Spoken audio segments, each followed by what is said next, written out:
Mapupunta ba sa langit ang mga hayop? Ang sagot ng Biblia.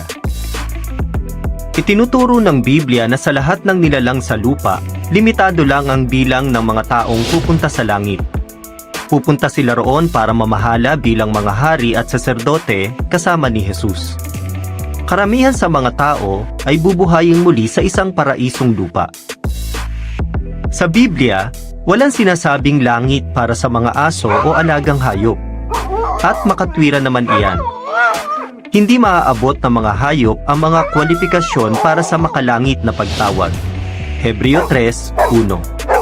Kabilang dito ang pagkuha ng kaalaman, pananampalataya, at pagsunod sa mga utos ng Diyos. Mga tao lang ang nilikha na may pag-asang mabuhay magpakailanman. Para mapunta sa langit, ang mga nilalang sa lupa ay kailangang buhayin muli. Mababasa sa Biblia ang ilang ulat ng pagkabuhay muli. Pero lahat sila ay tao, hindi hayop. May kaluluwa ba ang mga hayop? Wala. Sinasabi ng Biblia na ang mga hayop at tao ay kaluluwa. Nang lalangin ang unang lalaki, si Adan, hindi siya binigyan ng kaluluwa, kundi naging humihingang nilalang o kaluluwa. Ang kaluluwa ay binubuo ng dalawang bagay: alabok ng lupa at hininga ng buhay. Genesis 2:7, talababa. Pwede bang mamatay ang kaluluwa? Oo. Itinuturo ng Biblia na pwedeng mamatay ang kaluluwa. Kapag namatay ang mga hayop at tao, bumabalik sila sa alabok ng lupa.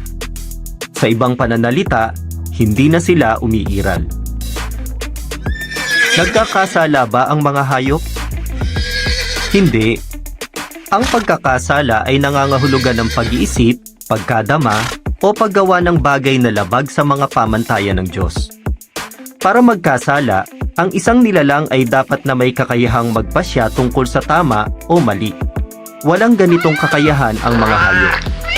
Kadalasan, kumikilos sila ayon sa instinct. Pagkatapos, namamatay sila kahit hindi sila nagkakasala. Tama bang pagmalupitan ang mga hayop? Hindi. Binigyan ng Diyos ang mga tao ng karapatang mamahala sa mga hayop, hindi ng karapatang maltratuhin ang mga ito. May malasakit ang Diyos sa kapakanan ng bawat hayop, kasama na ang maliliit na ibon. Iniutos niya sa mga mananamba niya na tratuhin ng tama ang mga hayop. Mga teksto sa Biblia tungkol sa mga hayop. Genesis 1:28. Pinagpala sila, ang mga unang tao, ng Diyos at sinabi, "Magpalaanaking kayo at magpakarami. Punuin ninyo ang lupa at pangasiwaan iyon. At pamahalaan ninyo ang mga isda sa dagat at lumilipad na mga nilalang sa langit at bawat buhay na nilalang na gumagala sa ibabaw ng lupa." Ibig sabihin, binigyan ng Diyos ang mga tao ng karapatang mamahala sa mga hayop. Kawikaan 12:10. Inaalagaan ng matwid ang alaga niyang hayop. Ibig sabihin, ang mabubuting tao ay nagmamalasakit sa mga hayop, kasama na ang mga alaga nila. Mateo 10:29. Hindi ba ang dalawang maya ay ipinagbibili sa isang barya na maliit ang halaga? Pero walang isa man sa mga ito ang nahuhulog sa lupa nang hindi nalalaman ng inyong Ama. Ibig sabihin, napapansin ng Diyos ang mga hayop kahit ang maliit na ibon at nagmamalasakit siya sa mga ito.